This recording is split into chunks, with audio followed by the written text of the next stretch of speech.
c'est bon, on a le retour, c'est bon. Bonjour à tous, bienvenue pour le tournoi fait par la Cloud Army à la MJC dans le 20ème. J'espère que c'est un bon week-end. Bon, j'arrive un petit peu sur le fil, le bracket a déjà commencé. Bravo pour la régie qui s'est vraiment défoncée pour vous proposer un stream aujourd'hui. Et donc nous avons un stream qui commence avec du Mathéo, hein. Vous connaissez bien sûr notre ambassadeur Oracle qui pour le moment ça va, elle doit s'en tenir un petit peu contre son adversaire. Un joker ça peut être un peu délicat notamment avec Arsène. Mais bon, on joue très bien autour, hein. On a clairement l'expérience, hein, du côté de notre bon Mathéo, puisqu'on rappelle qu'il y a un Massy qui joue dans sa team et on a également un certain Loïc qui est actuellement à Toulouse en train de commenter, qui pour l'instant prend la première stock après une petite situation un peu délicate sur cet Arsène, mais au final le juggle fonctionne bien malgré Town City, on rappelle un très haut plafond. Le job, c'est dommage, il n'a pas bien anticipé le fait qu'il y avait un breakdown, donc forcément il n'y aura pas l'occasion d'aller chercher la punish. C'est toujours compliqué, je trouve, de déterminer quand tu arrives à traîner l'adversaire par le bas. Par contre, tu peux envoyer l'adversaire bien sur les côtés, hein. Du côté de Joker, une fois qu'Arsène est sorti, avec vraiment ce backer qui va réussir à faire mouche. Et oui, c'est les côtés de Town City, hein. Town City c'est bien resserré, donc forcément, quand vous êtes un peu, quand vous savez pas où taper sur Town City, tapez sur les côtés en général, vous êtes plutôt pas mal récompensé. Petit jeu de juggle qui va se déjouer par ce downer. C'est bien fait, hein, du côté de Mathéo pour l'instant, mais tout de suite on reprend rapidement l'ascendant. Ce Joker est parfaitement rentabilisé, hein, du côté de sa stand. On n'arrive plus à le toucher depuis tout à l'heure, on est à 111%, faut faire attention. Fais attention Mathéo, gaffe à toi, repars sur ton item play classico, la bonne classique pour ensuite balancer l'adversaire en difficulté après cette dash attack, c'est du bon boulot. Forantic qui ne tirera pas un kill, hein. C'est difficile de tuer avec le perso, tu vois là on a encore un deuxième hit qui repart derrière, le backer qui aurait pu être merveilleux, on prend bien son temps pour revenir sur le bord de stage. C'est du bon taf ce qu'il est en train de nous faire Mathéo pour l'instant. Dès que ça rapproche le micro, je peux pas, si tu veux je le mange le micro après. Ok, petit backer pour l'atterrissage, d'accord, down smash, belle couverture après la dash attack, ça c'était très bien joué, hein, du côté de Gamaxi. On a un petit peu de match du côté de Mathéo depuis tout à l'heure pour réussir à s'en débarrasser. On bouge très bien, hein. Le neutral est capital dans ce type de match-up de toute façon. Donc là, profiter de sa mobilité de rushdown, ça fait la différence. Par contre, le sweet spot couronne, mon pote. Eh oui, la Queen qui arrive bien au bon timing pour justement faire l'ouverture. Avec déjà 38% malheureusement sur elle, ça continue à se réenchaîner. On a un bon ledge trap là qui est fait pour le moment du côté de Gamaxi. Neutral, on drop le grab derrière, c'est bien vu sur la galop neutre. Qui a l'air d'être la meilleure réponse, hein, pour le moment sur ce qu'il est en train de nous faire. Ici, on n'a pas eu beaucoup de gunplay d'ailleurs, hein. C'est vrai que le gunplay pour les atterrissages et pour essayer de se sortir de situations délicates, ça marche toujours très bien. Là, Mathéo a un petit peu de mal. Là, Mathéo, là, faut faire attention, je te jure. Là, par contre, la vie de Médaron, si je te vois faire un side B panique, bon ça va, il n'aura pas le temps, on prendra quand même un gros coup de smash dans la figure, très gros boulot qui nous est fait ici, hein, pour le moment du côté de Gamaxi. On a un petit peu de mal peut-être du côté des informations. Massy utilise plus les pistolets, c'est vrai, c'est un truc qui est bien taffé. On ne veut pas aussi que Loïc est assez fan justement du système. Là pour le coup par exemple, là, ce flingue à bout portant c'est pas la bonne idée, c'est une arme de distance, hein, donc forcément derrière quand l'adversaire t'arrive dessus, princesse ou pas, robe ou pas, ça va te balancer des navets dans le gosier, tu vas déjà prendre 62% dans l'interaction. C'était très bien joué sur ce side B qui est pas forcément super simple à anticiper. Là par contre derrière down, into up smash, la classique, 60% déjà récupéré, ça y est l'égalisation est quasiment faite et c'est le cas justement derrière avec cette dégâts. Qu'est-ce que tu veux faire avec ton AP? T'as pas d'hitbox. Heureusement que Mathéo derrière est fatigué et que la fin de semaine se fait sentir, parce que cette punish malheureusement elle aurait été capitale pour ouvrir le score, mais non ce sera pas pour lui.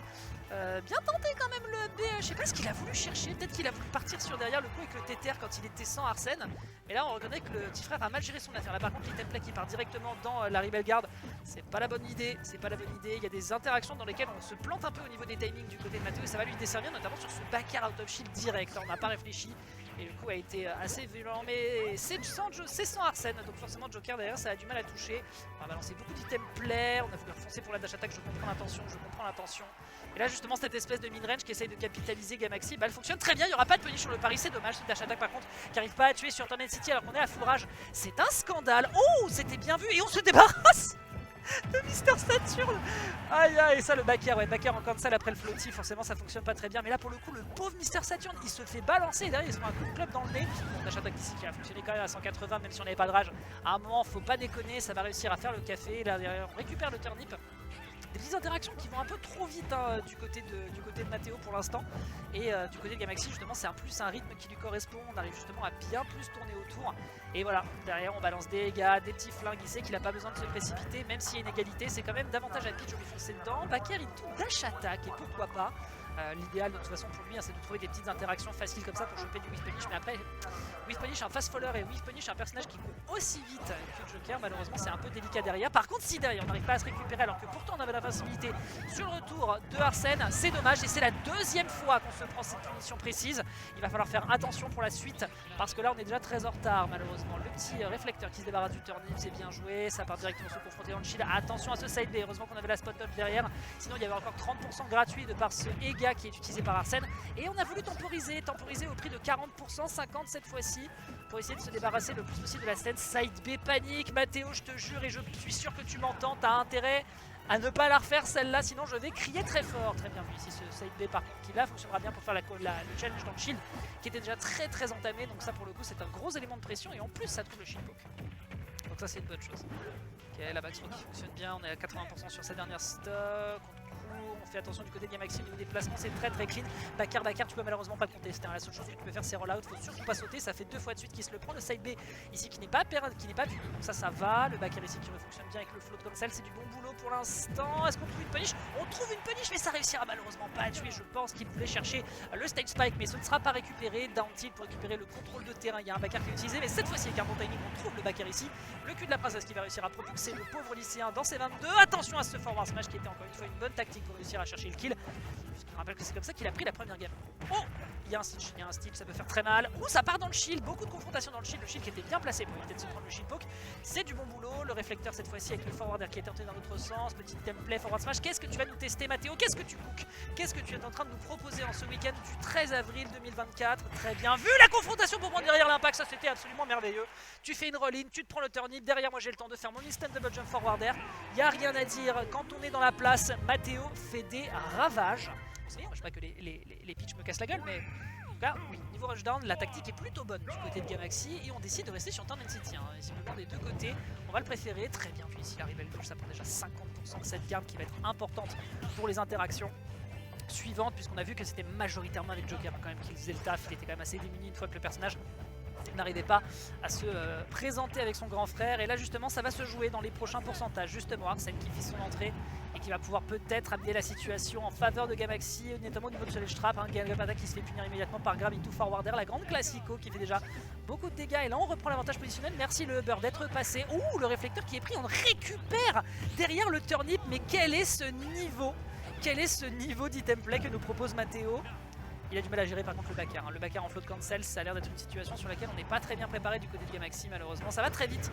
Et là ça part encore une fois dans la Rebel Guard. Déjà 93% qui sont entamés mais 121%. Petit coup d'ombrelle pour calmer l'adversaire et lui dire attention mon pote, les dégâts pleuvent mais je peux quand même me protéger un peu. Très bonne dash attack ici.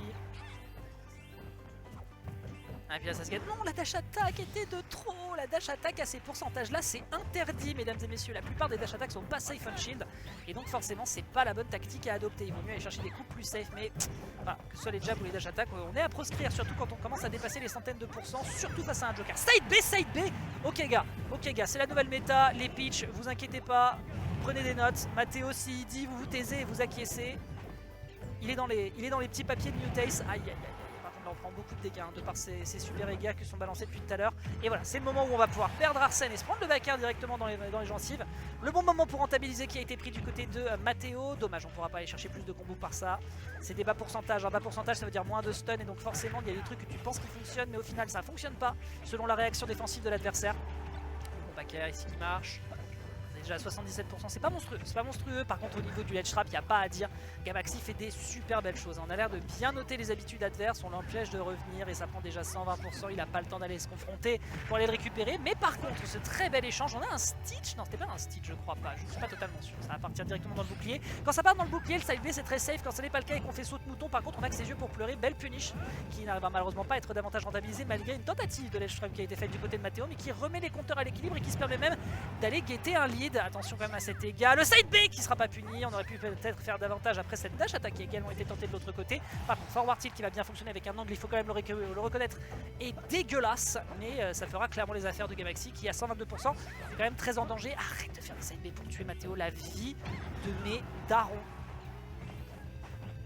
Et là derrière, oh bien tenté le Rebel Guard. Ok, le Rebel Guard était intéressant, mais faire ça dans les airs alors que derrière tu as quand même une grosse pression aérienne qui peut être faite du côté de Peach, c'était peut-être un peu impétueux, peut-être même oserais-je dire arrogant de la part de l'adversaire de Matteo, qui là pour le moment de son côté se retrouve encore un peu dans le mal. Il faut se repositionner, mettre un petit coup directement avec un turnip, avec cette fois-ci un démarrage qui va fonctionner. Pourquoi? Parce que l'adversaire release le shield, et ça c'est dommage, parce qu'on était clairement bien positionné de son côté pour le tenir. On va pouvoir maintenant revenir du côté de l'adversaire. Oh non, c'est pas vrai! Oh le drame! Oh le drame en 3 actes! Oh purée, on a eu l'intro, le développement, mais la conclusion malheureusement on avait tout foutu dans le développement, quel enfer! Qu'est-ce qui s'est passé?